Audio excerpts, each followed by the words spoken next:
la prière comme ciel intérieur, après avoir envisagé la prière comme un chemin avec des degrés, des approfondissements, une simplification de la prière, après avoir parlé de la prière comme échange d'amitié, amour, nous allons parler de la prière comme ciel, comme expérience du ciel intérieur, et donc comme bonheur. C'est quelque chose que Jésus a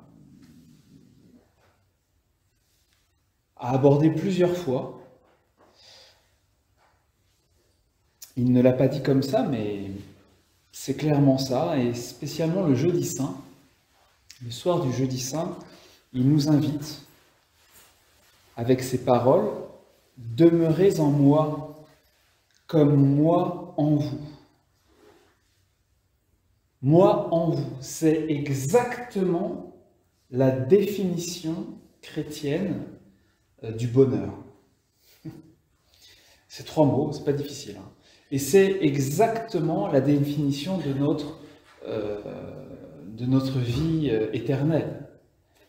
Moi en lui et lui en moi, avec une petite différence entre ici et l'éternité, c'est que ici, et c'est ce qu'on va développer ce soir, nous le vivons dans la foi, alors que dans l'au-delà, nous le vivrons dans la vision.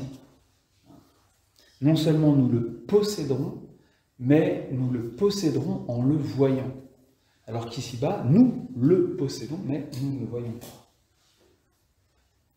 Demeurez en moi comme moi en vous. La proximité que Jésus établit avec nous est on ne peut plus forte. C'est l'habitation du Christ dans nos cœurs par la foi. Le Christ habite en vos cœurs par la foi. J'ai déjà cité cette parole de saint Paul la dernière fois, et on ne peut pas faire plus près. Jésus ne peut pas faire plus près. Il ne peut pas être plus près de nous que dans notre cœur, dans notre âme. Et c'est quelque chose que sainte Thérèse d'Avila, la grande docteure de la vie de prière, a abondamment développé, qu'elle a analysé, qu'elle a approfondi, et évidemment dont elle a fait l'expérience. Je vous disais qu'elle a eu cette vision de l'âme comme d'un château avec des pièces. Et à mesure qu'on franchit les pièces, on pénètre à l'intérieur du château, et la chambre qui est au cœur du château, c'est la chambre nuptiale, c'est le Saint des Saints. Au milieu de toutes les autres chambres se trouve la principale, dit-elle, où se passent entre Dieu et l'âme les choses les plus secrètes. Portez vos regards au centre, c'est la pièce, le palais où le roi séjourne. Et si nous y prêtons attention, eh bien, il y a énormément de passages de la Bible, bien avant l'invitation amoureuse de Jésus à demeurer en lui comme lui en nous, il y a énormément de passages dans la Bible qui nous invitent à faire ce pèlerinage jusque dans le sanctuaire du cœur. Si vous voulez, si on prend tous les textes de l'Ancien Testament, où il est question du temple, et si on relit ces textes, à la lumière de la révélation chrétienne, de la réalité qui nous est donnée dans le christianisme, eh bien, nous voyons que ce temple, que toutes les festivités de ce temple, que toutes les célébrations, que tous les sacrifices qui sont vécus dans ce temple sont une image, une annonce de l'échange, justement, que le Seigneur désire avoir avec nous, en nous. Ainsi, quand dans les psaumes, par exemple, nous lisons « Entrons dans la demeure de Dieu », prosternons-nous au pied de son trône, car il est saint. Eh bien, nous pouvons le lire et nous le dire comme une invitation à entrer dans le sanctuaire de notre cœur où Dieu habite. Et moi, c'est vrai que c'est quelque chose qui m'aide beaucoup quand j'ai du mal, parce que ça m'arrive, quand j'ai du mal à prier, quand j'ai du mal à me recueillir, eh bien, le simple fait d'être guidé et porté par cette parole de Dieu réalise ce que cette parole signifie. C'est le propre des paroles de Dieu, c'est-à-dire qu'elles se réalisent, elles portent en elles-mêmes leur propre accomplissement. Alors là, c'est dans le livre des psaumes, voilà ce que je peux dire. Entrons dans la demeure de Dieu, prosternons-nous au pied de son trône. Alors je suis là sur mon banc et puis je me répète ça, entrons dans la demeure de Dieu. Et là, d'un coup, je suis à fond. Bon, ça ne dure pas longtemps. Et donc je recommence, entrons dans la demeure de Dieu, ou bien entrez, inclinez-vous, prosternez-vous, adorons le Seigneur qui nous a fait. Vous voyez, toutes ces paroles des psaumes qui sont des invitatoires, comme on le dit, sont aussi pas simplement des invitations à chanter, à célébrer le Seigneur de manière vocale et musicale, collective, mais aussi une invitation à entrer dans notre intériorité. Il y a un autre psaume que j'aime beaucoup, un verset, « Pour moi, grâce à son amour, j'accède à sa maison. » Pour moi, grâce à son amour, j'accède à sa maison. Et sa maison, c'est moi-même. Donc pour moi, grâce à son amour, parce que le Seigneur même désire tellement avoir cette relation intime, s'unir à moi, eh bien j'ai la possibilité d'accéder à lui au-dedans de moi. Et alors, la contemplation dans laquelle m'introduit ces psaumes, eh bien, je vous parlais d'une prière qui est toute simple, et bien moi ça me suffit. Voilà. Je suis dans le sanctuaire, je suis bien, je vois rien, mais je suis bien. Pour moi, grâce à ton amour, j'accède à ta maison. Vers ton temple sacré, je me prosterne saisi de crainte. Et toutes ces paroles de l'Ancien Testament, si on se les attribue à soi-même, eh bien, sont un chemin magnifique de rencontre avec Dieu dans la prière. Et vous connaissez l'exclamation de saint Paul.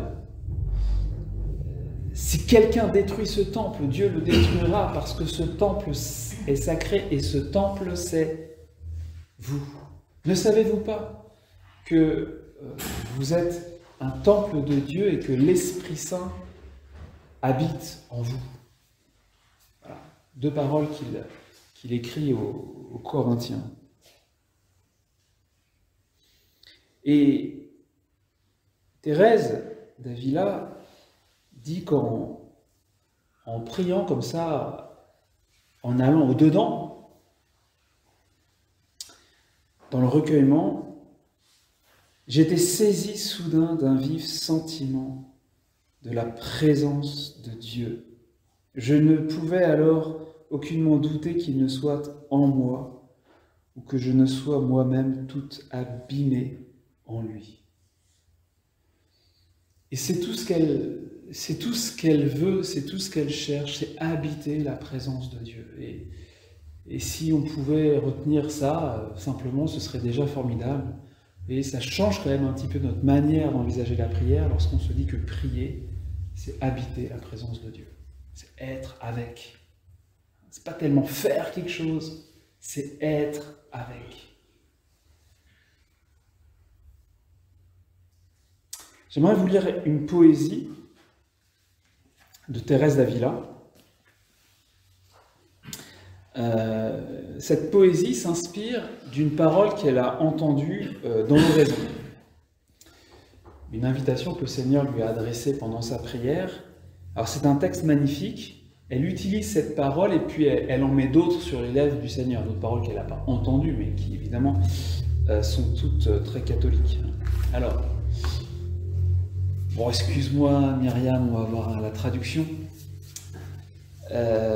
Donc on perd quelque chose de la poésie, bien sûr, parce qu'il n'y a pas toutes les rimes. Voilà, c'est un grand écrivain, Thérèse d'Avila. Sa langue et son verbe est magnifique, mais je ne le maîtrise pas en la matière, en l'occurrence. Alors voici la parole en espagnol, le titre, que Jésus lui a adressé. Alma, buscarte as ennemi. Âme, cherche-toi en moi. Et ça, cette parole va revenir comme un refrain. Âme, cherche-toi en moi, et moi, cherche-moi en toi. L'amour a si bien réussi, âme, à te reproduire en moi, que même le plus grand peintre ne saurait, avec autant d'art, dessiner une telle image. Par l'amour, tu fus créée, belle, très belle, et c'est pourquoi, peinte dans mes entrailles, si tu te perdais, mon aimé, tu devrais te chercher en moi. Car je sais que tu trouveras au fond de mon cœur ton portrait, peint de façon si ressemblante que te voyant tu te réjouiras de te voir si bellement peinte. Si par hasard tu ne savais en quel endroit me trouver moi, ne t'en vas pas de ci, de là, mais si tu veux me trouver, cherche-moi en toi. Puisque tu es mon logis, tu es ma maison, ma demeure. Aussi j'appelle à tout instant, si je trouve fermée la porte de ta pensée. Hors de toi ne me cherche pas, parce que pour me trouver, moi, il suffit que tu m'appelles, et à toi j'irai sans tarder, et moi, cherche-moi en toi. C'est beau, hein? Jésus qui nous dit en moi tu te trouveras peinte dans mon cœur, dans mes entrailles, mais pour te voir ainsi peint, belle à mes yeux dans mon cœur, eh bien, cherche-moi en toi. Cherche-moi en toi et en moi tu te verras. C'est magnifique. Demeurez en moi comme moi en vous.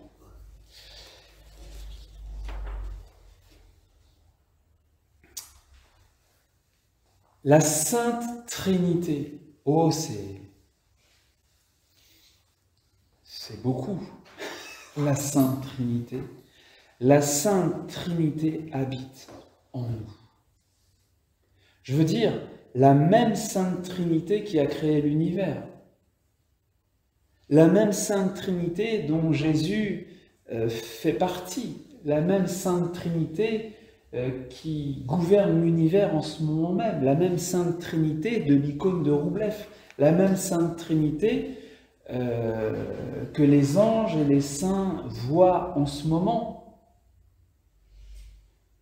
Cette Sainte Trinité, l'unique, vit en nous. Et le mystère, les relations trinitaires, c'est beaucoup. Le Père, le Fils, l'Esprit Saint ensemble, eh bien tout ça, ça se passe à l'intérieur de nous. C'est fou quand même.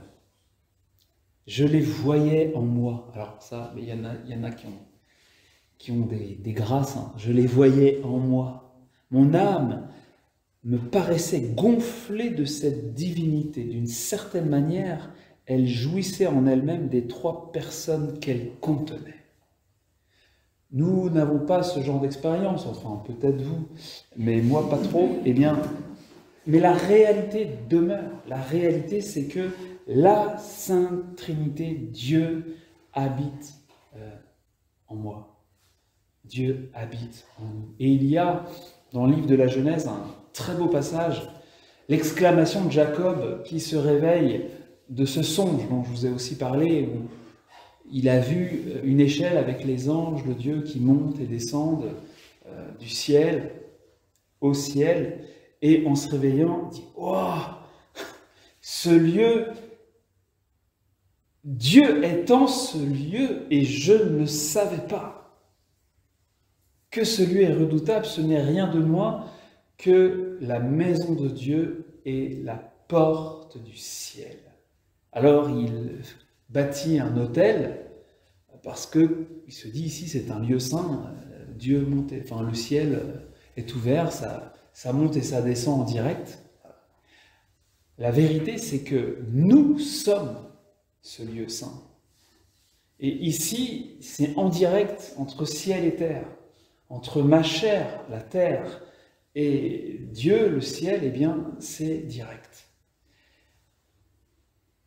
Dieu est en ce lieu et je ne le savais pas. En fait, on pourrait se dire ça à la fin de chacune de nos journées, parce que, on va pas se mentir, on passe complètement à côté du truc, pardon, on passe à côté du mystère. Dieu était en ce lieu et je suis passé à côté. Et ce lieu, c'était moi.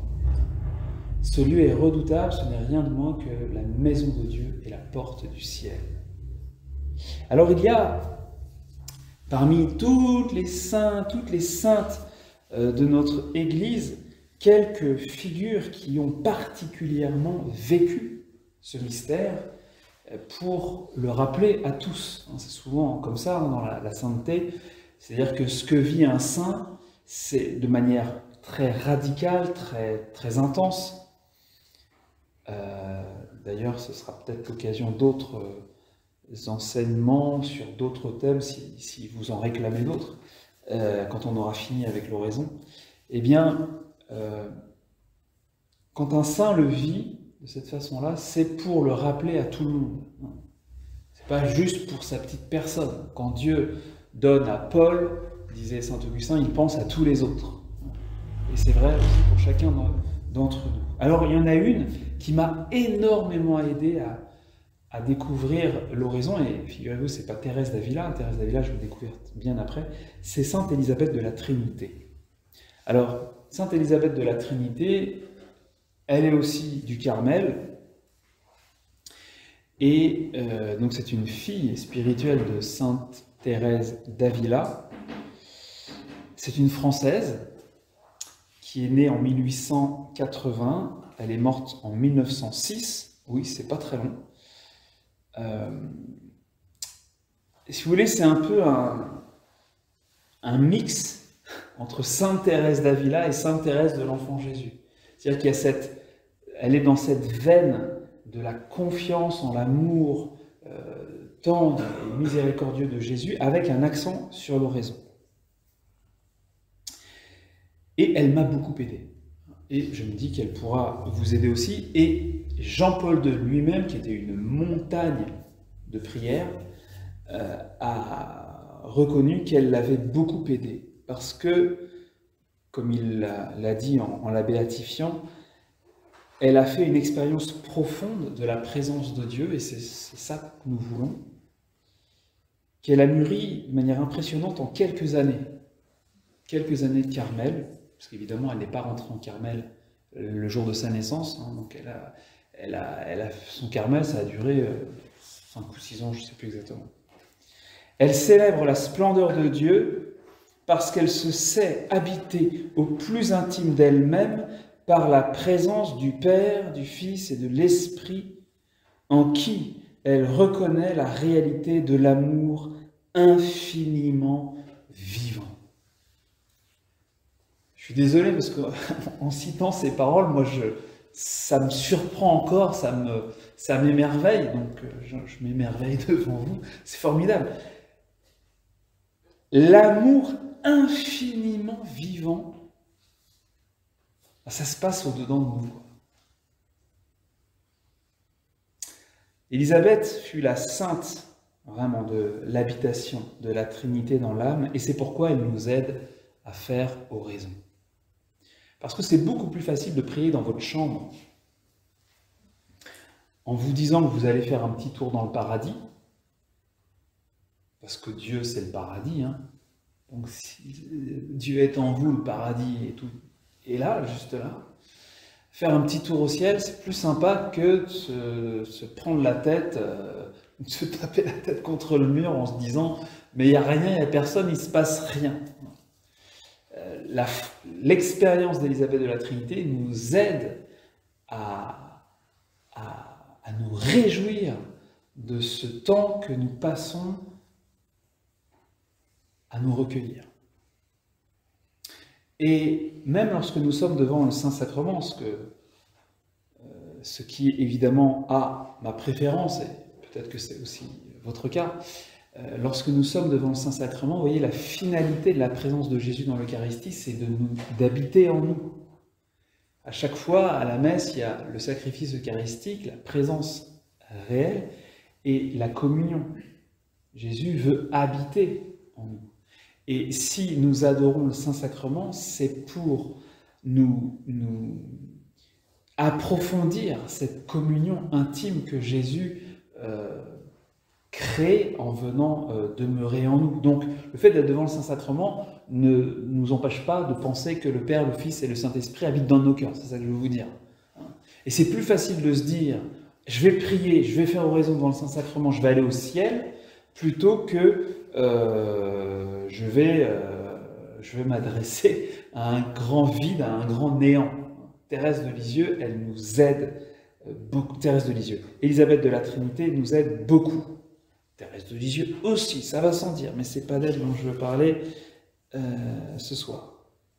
Il me semble, voilà, grande parole d'Élisabeth, il me semble que j'ai trouvé mon ciel sur la terre, puisque le ciel, c'est Dieu, et Dieu est en mon âme.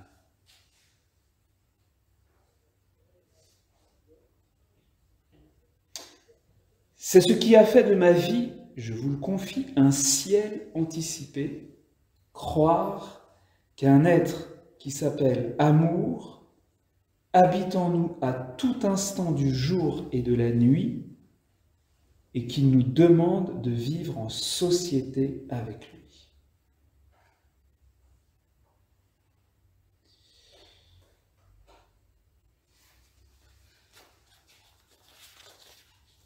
Je vous propose, parce que comme vous voyez, c'est quand même pas mal, simplement de lire quelques extraits de ces lettres qui nous font pressentir, qui nous font découvrir ce merveilleux au-dedans dans lequel nous pouvons vivre et demeurer avec Jésus, avec l'Esprit Saint, avec le Père. Le risque est grand pour nous de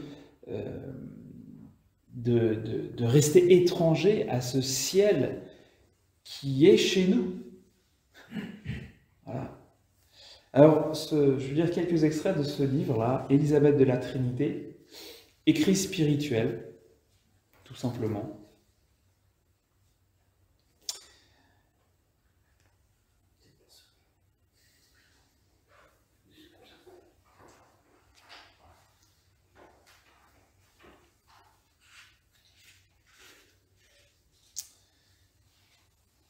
Que je ne vive qu'au-dedans, dans cette cellule que vous bâtissez en mon cœur, dans ce petit coin de moi-même où je vous vois, où je vous sens si bien. Hélas, souvent je vous y laisse solitaire comme vous l'étiez au désert. C'est bien moi, je suis si peu de choses, mais je vous aime tant et je suis jalouse de ces grandes âmes qui vous ont tant aimé.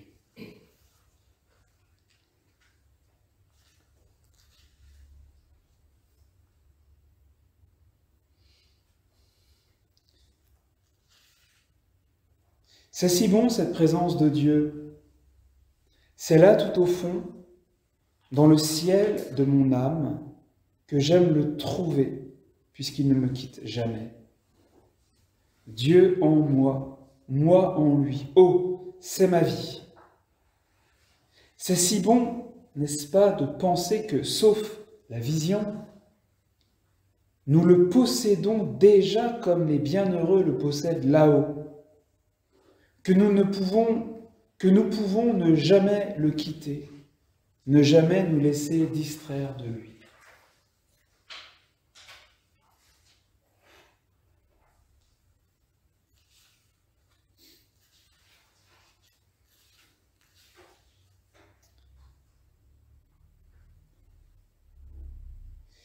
Que sera-ce là-haut, puisque déjà ici-bas il fait des unions si intimes?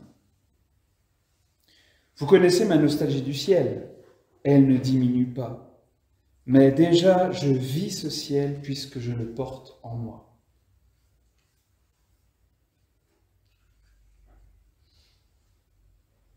J'ai compris que mon ciel commençait sur la terre. Le ciel dans la foi. Alors elle est réaliste, puis surtout elle est catholique, donc elle poursuit. Le ciel dans la foi avec la souffrance et l'immolation pour celui que j'aime. Pas d'amour sans sacrifice. Mais ça fait partie de son ciel. La joie de donner, de souffrir pour celui qu'on aime. Elle a eu cette exclamation un jour dans la prière en voyant Jésus, pensant à Jésus dans sa passion. « Ne souffrez pas sans moi ». C'est quelque chose de parfaitement inutile. Mais l'amour a ses raisons.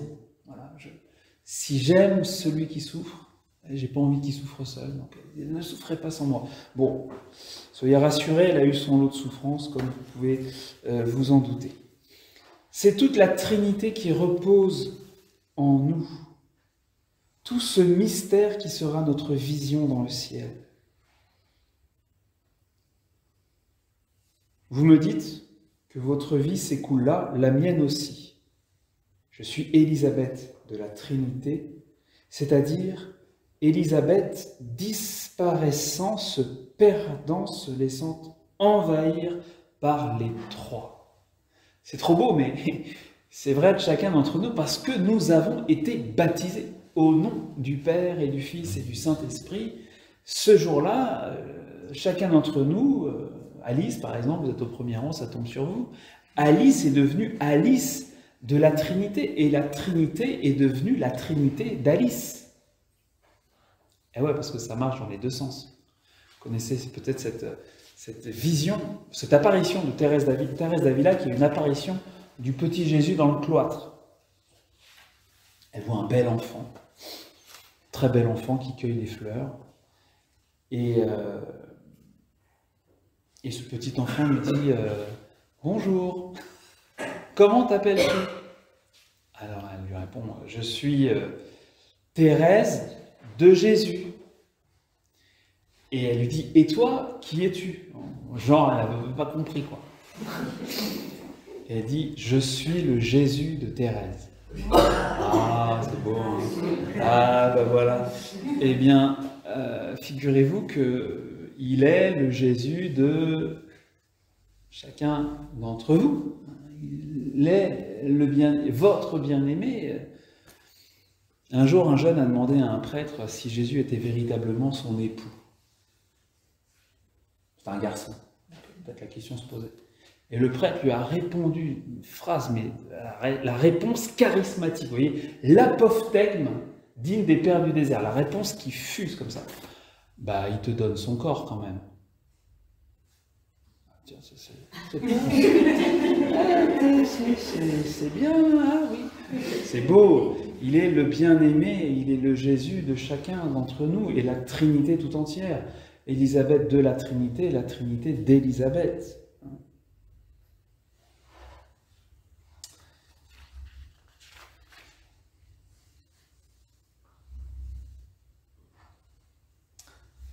Je sens tant d'amour sur mon âme. C'est comme un océan dans lequel je me plonge, je me perds. C'est ma vision sur la terre en attendant le face-à-face, en la lumière. Il est en moi, je suis en lui. Je n'ai qu'à l'aimer, qu'à me laisser aimer, et cela tout le temps, à travers toutes choses.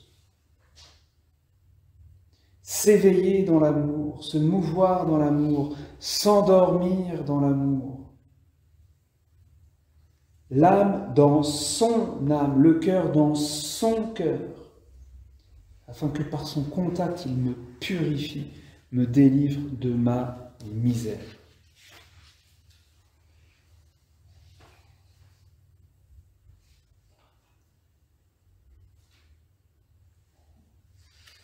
C'est vraiment du feu, quoi, toutes les pages.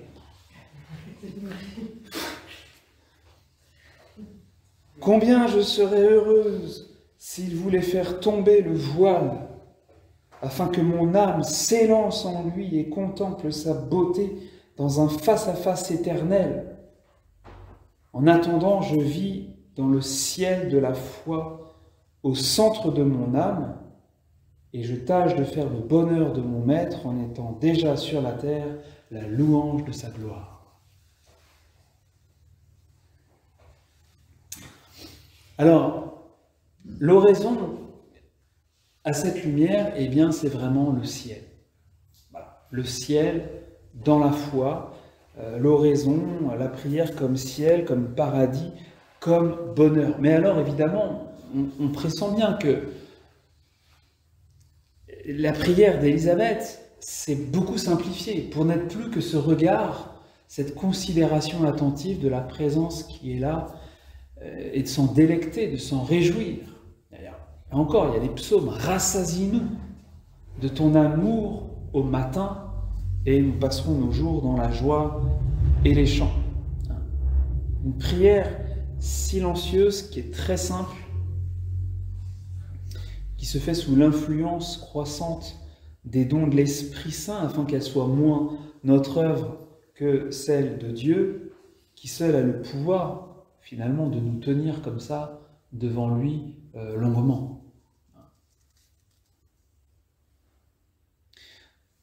Élisabeth a vécu ça, cette vigilance, cette attention pleine d'amour à Dieu caché en elle. Elle a voulu ne pas le laisser seul, et ça c'est très intéressant. C'est-à-dire qu'elle a voulu prier pour lui, pas au sens de faire des prières pour Jésus, pour que Jésus aille bien, c'est pas ça. Mais c'est pour lui qu'elle a prié. C'est par égard pour lui qu'elle a voulu prier. C'est pas pour elle. Il était là, elle voulait pas qu'il soit tout seul. Voilà. Et donc elle a fait de toute sa vie une quête ininterrompue du séjour de Dieu en elle. Et elle nous invite à faire la même chose. Elle nous invite à faire la même chose.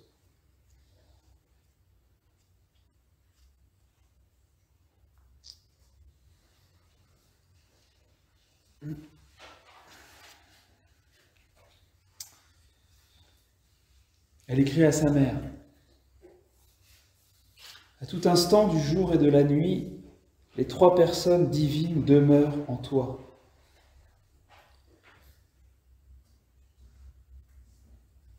Cette essence que les bienheureux adorent dans le ciel, elle est dans ton âme. Alors, quand on sait cela, c'est une intimité tout adorable. On n'est plus jamais seul. Si tu préfères penser que le bon Dieu est près de toi plutôt qu'en toi, suis ton attrait, pourvu que tu vives avec lui. Voilà. C'est si simple. Pas besoin de belles pensées, mais un épanchement du cœur.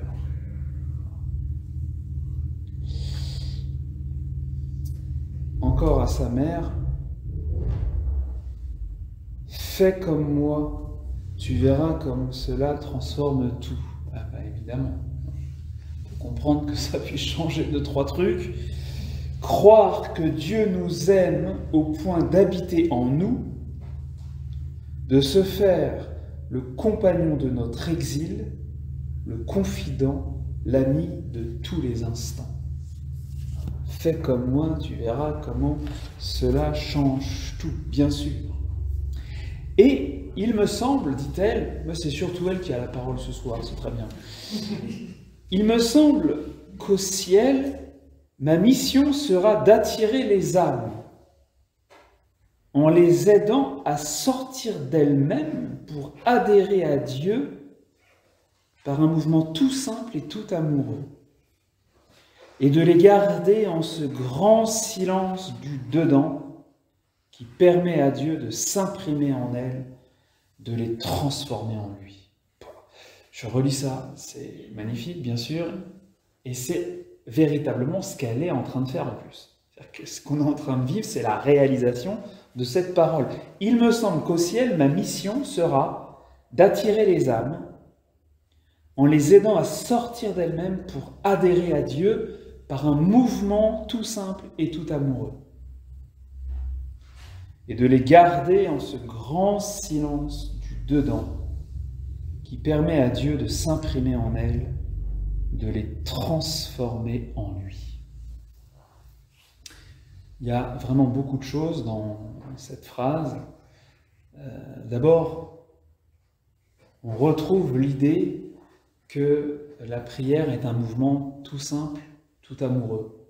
On a déjà abordé cette chose-là, on l'a déjà envisagé de cette manière-là, cette prière à aller à Dieu, voilà, comme on est, avec nos joies, nos peines, nos chagrins, en faire part au bon Dieu, et puis être là avec lui, faire un câlin, quoi. Tout simplement. La familiarité, la cordialité, et aussi, ce qui est intéressant, c'est ce rappel qui nous est fait que la prière nous transforme. Il nous transforme. Dieu s'imprime en nous, il nous transforme. Là, je laisse ça un peu de côté parce que je vais y revenir dans quelques instants. Et puis, il y a cette insistance, j'y reviendrai beaucoup la prochaine fois, sur le silence. Ce grand silence du dedans. Pourquoi le silence extérieur est-il nécessaire? Parce qu'il est nécessaire pour trouver le grand silence du dedans. Qui était là à la messe le jour de la fête de Saint-Bruno? Ah, il y en avait. Ça, je peux vous dire qu'il y en a plusieurs. Parce que j'ai parlé du silence. Et non pas comme d'un vide, mais d'une plénitude. Non pas une absence, mais une présence. La marque de la présence de Dieu. Dieu est silencieux.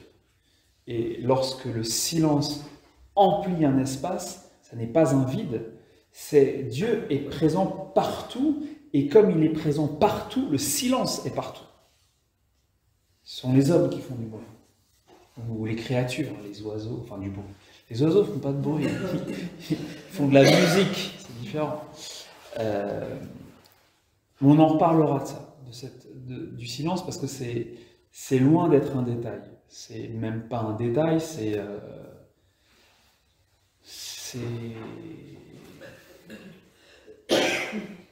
je sais pas moi, si tu veux faire un trajet en voiture, il y a plusieurs conditions, mais il y en a une qui est vraiment sine qua non, c'est le fait d'avoir une voiture. Si tu veux faire de la bagnole sans bagnole, c'est pas possible. Si tu veux prier sans silence, c'est pas possible. Eh ben, bonne chance. Alors on reparlera de ça. Un mouvement simple et tout amoureux, garder, demeurer dans ce grand silence du dedans, être transformé en lui. Voilà.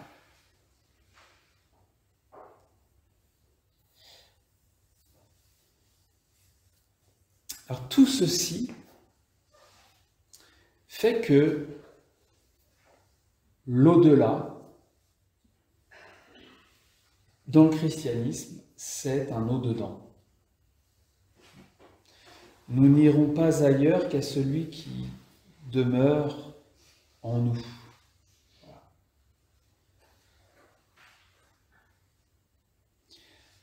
Bonheur extraordinaire si nous le savons.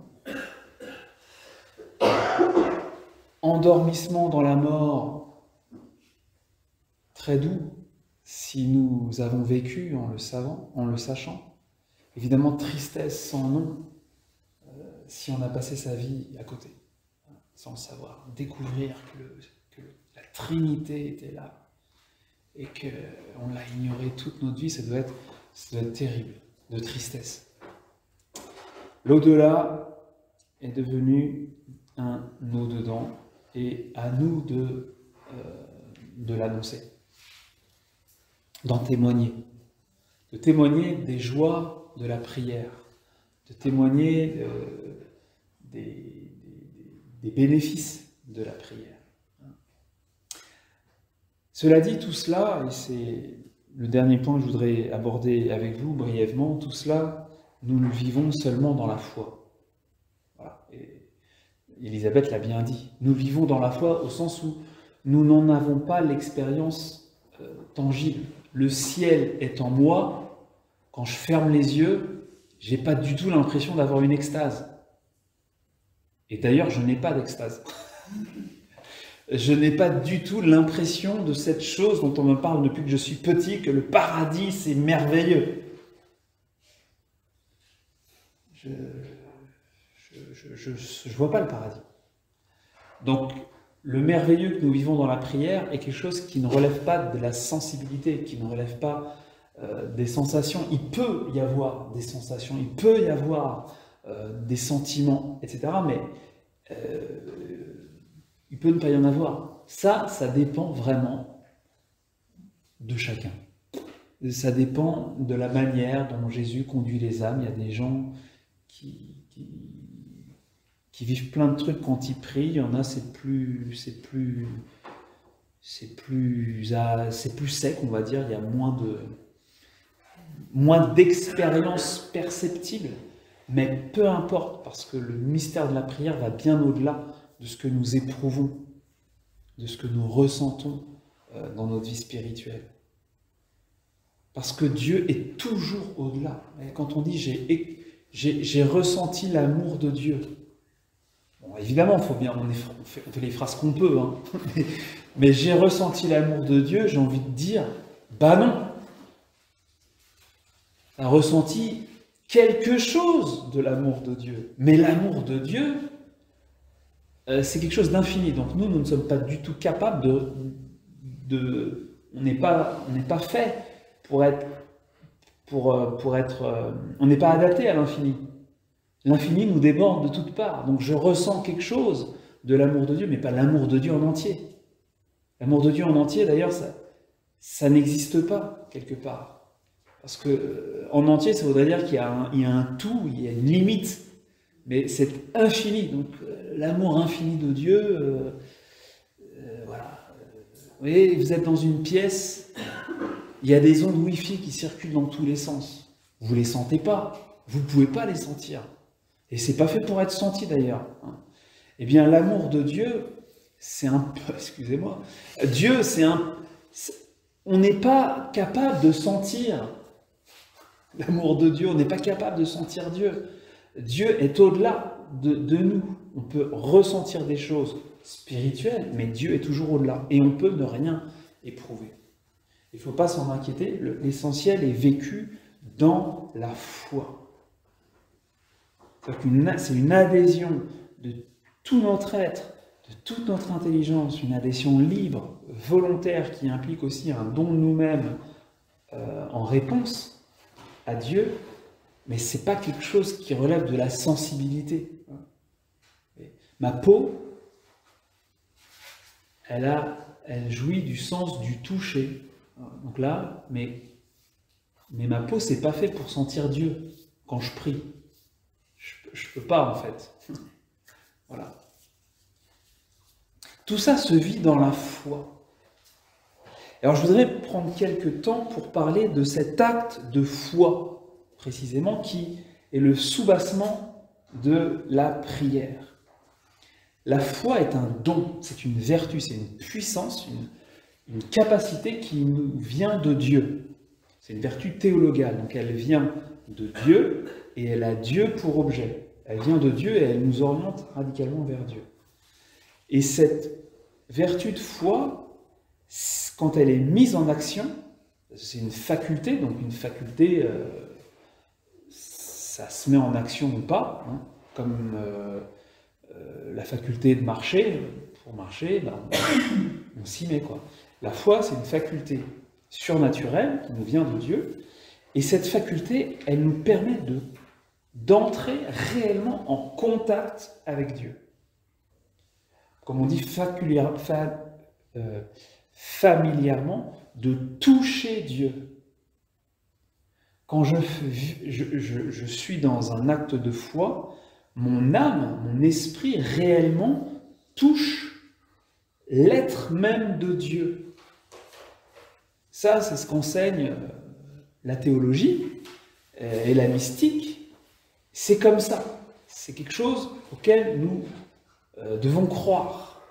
Comme disait le père Marie-Eugène de l'Enfant Jésus, ce grand mystique français du XXe siècle, il faut avoir foi dans votre foi. Ayez foi dans votre foi a la capacité de toucher Dieu. Et un acte de foi, c'est tout simple. Faire son signe de croix, vous voyez, on ne fait pas son signe de croix. Enfin si, peut-être, je ne sais pas, peut-être quand on entre sur un stade de foot, comme ça, je ne sais pas si la foi est mise vraiment en œuvre, mais peut-être que oui, j'en sais rien. Mais vous voyez, quand on fait notre signe de croix pour la prière, vraiment, en fait, on fait un acte de foi, on pose un acte de foi en la Trinité, en l'amour du Christ. Tout ça n'est pas dit, n'est pas exprimé, oui, je fais mon signe de croix, Seigneur, pour signifier que je crois au Père officiel. Mais en fait, la foi, elle est mise en action. J'entre dans l'église, je fais une génuflexion devant le Saint-Sacrement, je ne me suis pas dit, allez, je fais un acte de foi dans la présence réelle du Christ et tout. Non, mais la foi, elle est agissante. Je vais communier. D'ailleurs, si je n'ai pas la foi, il ne faut pas que je communie. C'est que pour ceux qui croient, la communion. Donc, vous voyez, la foi, dès que je me mets en prière, en fait, je pose un acte de foi. Et par cet acte de foi, je touche Dieu. Et simplement, en regardant la croix avec foi, en regardant le tabernacle avec foi, en regardant une icône, une image de Marie, d'un saint, en prononçant le nom de Jésus, tout simplement, regardez, je fais une démonstration. Jésus. Voilà. C'était pas long, hein. J'ai touché Dieu pour de vrai. J'ai rien senti. Jésus. Encore une fois, paf, comme ça. Vous n'avez rien vu. Mais Dieu, lui, a vu et senti quelque chose. Et ce qui est merveilleux, c'est que lorsque nous touchons Dieu, effectivement, Dieu, lui, entre guillemets, éprouve quelque chose. Il n'est pas indifférent au fait que nous l'atteignions, avec foi et amour. Mais en plus, comme Dieu est bonté, eh bien, il se donne. Et l'amour est toujours diffusif de soi. Le bien est diffusif de soi. Quand j'aime quelqu'un, eh bien, je vais produire des actes, je vais faire des choses qui sont l'expression de l'amour, quoi. Enfin, c'est tout bête ce que je suis en train de vous dire. Mais en Dieu, c'est très très fort. C'est-à-dire que Dieu se donne. Dieu ne peut pas ne pas se donner. Le bien est diffusif de lui-même. Et donc, lorsque je touche Dieu, dès qu'il y a un contact, eh bien, comme il est dans un mouvement permanent de donation de lui-même, eh bien, il me remplit. C'est trop bien. Il me remplit. C'est vraiment l'image du feu. Il y a un feu qui brûle, je le touche, ce feu m'enflamme. Le feu va forcément chercher un nouveau combustible. Si on prend une autre image, un océan, vous voyez, si Dieu est un océan et que par la prière j'entre en contact avec cet océan, on ouvre les vannes, eh bien cet océan se déverse en moi. C'est pas mon vide qui remplit l'océan, évidemment. C'est pas mon néant qui remplit l'océan, évidemment, c'est l'océan qui remplit mon néant. Et il y a un psaume comme ça qui dit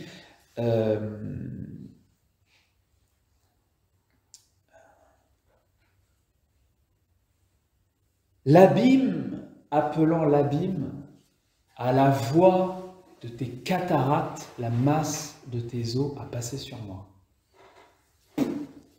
Alors l'abîme de l'être divin, l'océan, l'abîme de l'être divin, est appelé par l'abîme de mon indigence, de ma finitude, de ma misère. L'abîme de l'amour de Dieu est appelé par l'abîme de ma misère. Et alors c'est une tempête, quoi. Un déferlement, la masse de tes eaux a passé sur moi. Voilà encore les psaumes qui nous disent, à leur façon, que Dieu est diffusif de lui-même et que dès que l'homme entre en contact avec lui, il se donne. Il le remplit. Il est toujours dans le mouvement du don. Et dès qu'il trouve quelqu'un qui reçoit, eh bien, il s'engouffre. Et c'est ça qui a fait le bonheur de la petite Thérèse. C'est de se dire, en fait, Dieu, il a tellement envie d'aimer les hommes, il y a tellement de gens qui n'ont pas envie de cet amour-là, eh bien moi, je vais m'offrir à l'amour de Dieu pour qu'il se fasse plaisir. Pour qu'il y ait quelqu'un qui reçoive tout l'amour qu'il veut donner et qui reçoive tout l'amour dont les gens ne veulent pas. Et elle dit, à partir du moment où j'ai fait ça, j'ai commencé une course de géants. Voilà.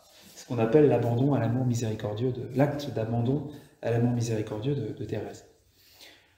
Et vous voyez, l'acte de foi, il permet cette inondation, cette irruption de Dieu dans nos vies. Voilà pourquoi on peut dire que la prière nous transforme. Parce qu'elle m'enflamme. Et donc ça devient très compliqué pour quelqu'un qui ne prie pas de se convertir. Parce que ça veut dire je vais prendre feu, sans contact avec le feu. Je vais me désaltérer cette terre, vous savez les psaumes, je suis devant toi comme une terre altérée, sans eau, mais sans eau justement, je vais me désaltérer sans eau. Et ça ne marche pas. Je vais grandir dans l'amour sans Dieu, ben, ça ne marche pas. Je vais grandir en vertu sans Dieu. Ben, écoute, hein, alors là franchement, bon courage. Je vais devenir saint sans Dieu, je vais devenir moi-même sans Dieu. C'est une aberration en fait, voilà. Alors il y a un passage dans l'Évangile qui illustre, qui illustre cette réalité de la foi qui permet de toucher Dieu. Alors c'est un passage, alors il y en a plusieurs, mais il y en a un qui est particulièrement fort. C'est le passage de cette femme qui souffre depuis des décennies de perte de sang et qui, ayant entendu parler de Jésus, se dit « Je vais aller toucher la frange de son manteau, si je touche sa frange, je serai guéri. » Vous savez, c'est la frange du manteau de Jésus, c'est l'espèce de phylactère, là, les titites, qui sont là pour rappeler aux Juifs l'observance des commandements divins. Et donc, elle lui prend ses phylactères et elle est guérie. Et alors là, Jésus s'arrête et dit « On m'a touché ». Et les apôtres, qui sont toujours très vifs, et enfin, ils en sont là où ils en sont. Hein, voilà. Et lui il dit « Attends, t'as vu le monde, tout le monde t'en sert, tout le monde te touche, et tu te demandes qui t'a touché ?» Ben, tout le monde. Et Jésus cherche dans la foule pour voir celle qui l'a touché. C'est-à-dire qu'il sait qui c'est, en fait. Il sait qui l'a touché. Quand il dit « qui m'a touché », c'est pour la repérer. En fait, il la connaît déjà. Qui m'a touché? Et alors, vous savez qu'elle arrive devant lui, toute honteuse, elle lui raconte et tout, et Jésus lui dit « Relève-toi, ta foi t'a sauvé. » À travers le geste qu'elle pose, qui est un geste pieux, en fait, il y a quelque chose d'intérieur qui se passe en elle. C'est l'acte de foi en Jésus. Et cet acte de foi en Jésus touche Jésus. Et Jésus éprouve quelque chose de spécial avec cette femme. Qu'il connaît, cette femme l'a touché, mais dans tous les sens du terme, quoi. Il a été touché. Et on nous dit, il sentit qu'une force était sortie de lui. Alors c'est pas comme les piles, vous voyez, tu utilises une batterie, tu utilises l'énergie à fond, elle réduit. C'est pas « Ah, j'ai senti une force, là d'un coup j'ai un petit coup de mou, quelqu'un a pris de mon énergie, qui sait ?» Non, c'est la vitalité, la vie de Dieu qui est communiquée à cette femme qui le touche par la foi. Et ça nous parle bien du fait que notre foi touche Dieu et que lorsque nous touchons Dieu, Dieu se répand, se donne à nous, se communique et nous divinise. Et c'est bien ça, hein, l'enjeu, c'est d'être divinisé. On ne parle pas beaucoup dans ce langage-là dans l'Église d'Occident.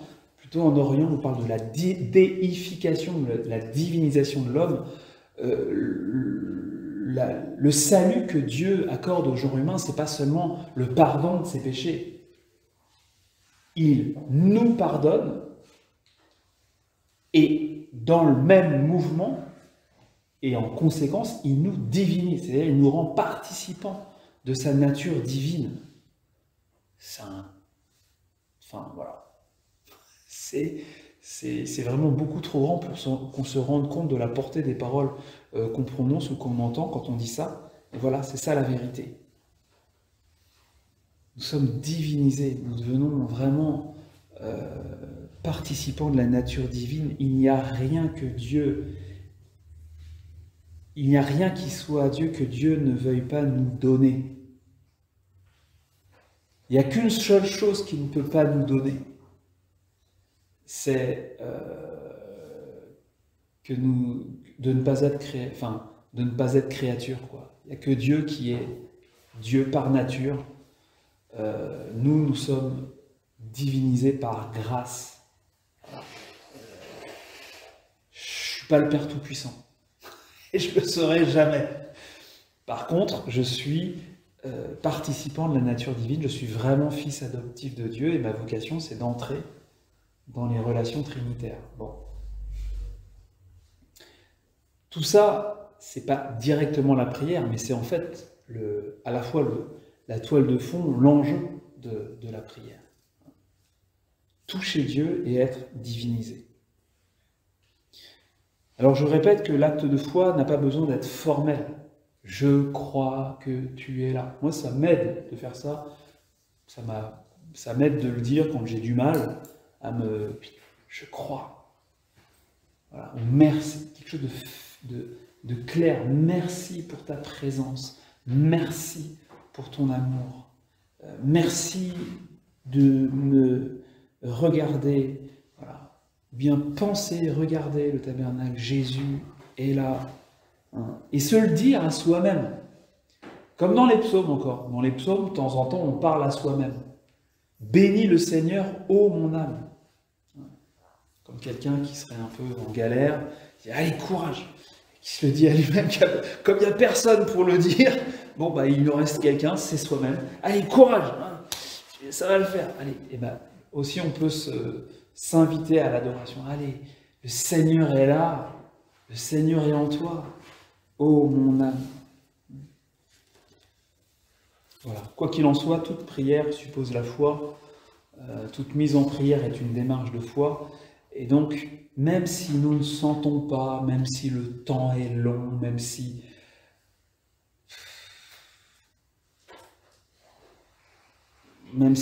eh bien, notre prière est puissante parce qu'elle touche Dieu pour de vrai.